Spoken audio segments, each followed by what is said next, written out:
Stranger Things is finally returning, more than 3 years after the last season. 3 years!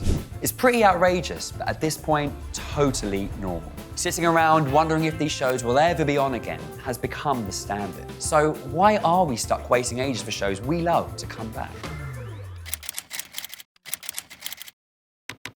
Before streaming took over the world, huge gaps between seasons just didn't happen. Networks pumped out new episodes every single year, reliably, and seasons were double the size. Writers had less than 12 months to make 24 episodes.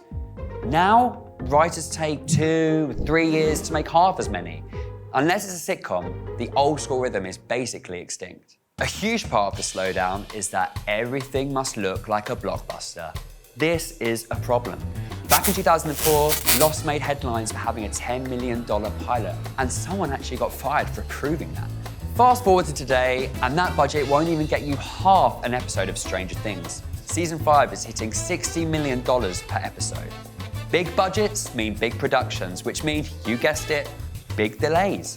If you're making TV that looks like House of the Dragon or The Boys, with dragons, superheroes, and more blood-spattered corpses than a standard Marvel film, then guess what? That takes time. Cinema-level spectacle results in cinema-level schedules.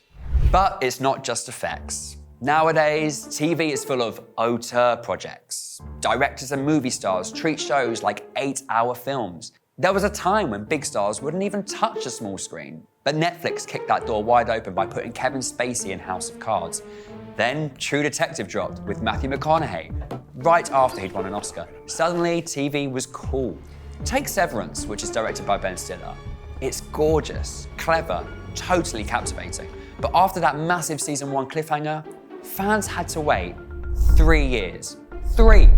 And when season 2 arrived, the momentum was lost. And the whole thing felt too curated, too cinematic. Compare that to early Sopranos, Mad Men, Breaking Bad. These shows were created under extreme pressure. There were deadlines, network calendars, a little chaos, and that energy made them iconic. Will shows like Severance be considered classics like these in 20 years? It's hard to say. Another factor to consider, renewals used to be quick. Networks would usually confirm a show's fate before its finale had even aired. You'd watch a cliffhanger knowing it'd be resolved next year. But streaming doesn't go for that. They drop whole seasons in one go and then sit on the data for 30, 60, sometimes 90 days before deciding whether to renew. That delay pushes everything back.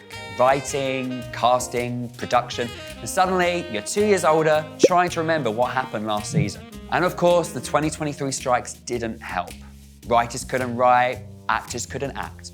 Work on shows like Stranger Things got pushed back by 6 months before cameras could even start rolling. But let's be real, even without the strikes, these delays were already the norm. Streaming services love the idea that long waits build anticipation. And sometimes, they're right. When big hits like Squid Game or Wednesday drop new seasons, the expectations surrounding them is sky high and they go on to break big records. But the real test is the longevity of these follow-up seasons. And very often, when week 2 hits, the audience falls off a cliff. Wednesday season 2, down 40% after 1 week. Squid Game season 2, down 55%. To me, that doesn't scream satisfied. It means disappointed. Long gaps crank up expectations so high that follow-up seasons almost never match the hype. Sometimes the cultural moment has simply passed, and stretching the wait instead of striking while the iron's hot just makes that worse. So how do we end these insufferable delays? Here's a few ideas. 1. Renew faster.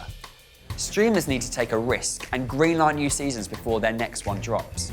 The Diplomat and The White Lotus are great examples of this. 2. Scale smarter.